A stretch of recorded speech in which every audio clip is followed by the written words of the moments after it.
तो नमस्कार, आपका स्वागत है मेरे चैनल श्री रामा रामिती में। मोटिवेशनल वीडियोस के क्रम में आज हम जानेंगे रामायण की चौपाइयों के अर्थ। तो चलिए शुरू करते हैं आपका वीडियो शुरू करने से पहले अगर आपको मेरा चैनल अच्छा लगता है तो प्लीज़ लाइक, शेयर और सब्सक्राइब ज़रूर कीजिएगा। आगे भी आपको मोटिवेशनल वीडियोस के क्रम में बहुत सारे अच्छे वीडियोस मिलेंगे। तो चलिए शुरू करते हैं आज का वीडियो। बिनु पद चलही सुनई बिनु काना, कर बिनु करम करई विधि नाना। आनन रहित सकल रस भोगी, बिनु बानी बक्ता बड़ जोगी। अर्थात जो परमात्मा बिना पैरों के चलता है, बिना कानों के सुनता है और बिना हाथों के नाना प्रकार के कर्म करता है, मुख के बिना ही जगत के सारे रसों का आनंद लेता है और बिना वाणी के सबसे सर्वश्रेष्ठ वक्ता है। हे पार्वती, जिनका नाम लेकर मरते हुए प्राणी भी मोक्ष प्राप्त कर लेते हैं, वह प्रभु रघुश्रेष्ठ और चराचर जगत के स्वामी श्री राम सभी के हृदय की बात जानने वाले हैं। दूसरी चौपाई है। अब कछुनाथ न चाहिए मोरे, दीन दयाल अनुग्रह तोरे।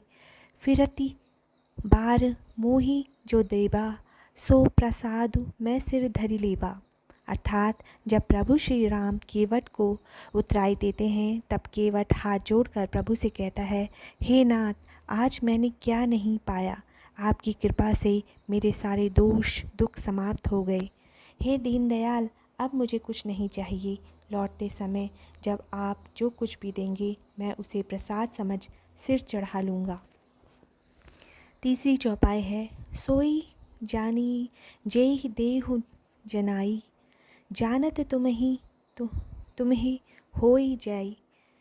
तुमरे ही कृपा तुम ही रघुनंदन, जानी ही भगत भगत उर चंदन। अर्थात हे प्रभु, आपको वही जान पाता है जिसे आप जानने देते हैं, और जो आपको जान लेता है वह आपकी ही स्वरूप बन जाता है। अतः हे रघुनंदन, भक्तों के हृदय को शीतल करने वाले चंदन, आपकी कृपा से ही भक्त आपको जान पाते हैं। चौथी चौपाई है। कवन सो काज कठिन जग माही, जो नाही होई तात तुम ही पाही। राम काज लगी तव अवतारा, सुनहि भयउ प्रबताकार। अर्थात जब माँ सीता का पता लगाने के लिए समुद्र को पार करके त्रिकूट पर्वत पर स्थित लंका में जाना था, तब जामवन जी ने हनुमान जी से कहा, हे पवन सुत हनुमान जी, जगत में ऐसा कौन सा कार्य है जिसे आप नहीं कर सकते। संसार का कठिन से कठिन कार्य भी आपके स्मरण मात्र से सरल हो जाता है। ऐसा कहते हुए जामवन जी ने हनुमान जी को यह स्मरण कराया कि आपका जन्म प्रभु के श्री राम के कार्य के लिए हुआ है। ऐसा सुनते ही पवनसुत हनुमान जी पर्वत के आकार के समान, विशालकाय पर्वतों के राजा सुमेरु पर्वत के समान हो गए। और अंतिम चौपाई है इस क्रम में। बिनु सत्संग विवेक न होए, राम कृपा बिन सुलभ न सोई। सठ सुधर ही सत्संगी पाई, पारस परस कुघात सुहाई। अर्थात सत्संग के बिना विवेक नहीं होता और राम जी की कृपा के बिना वह सत्संग नहीं मिलता। सत्संगति आनंद और कल्याण की जड़ है।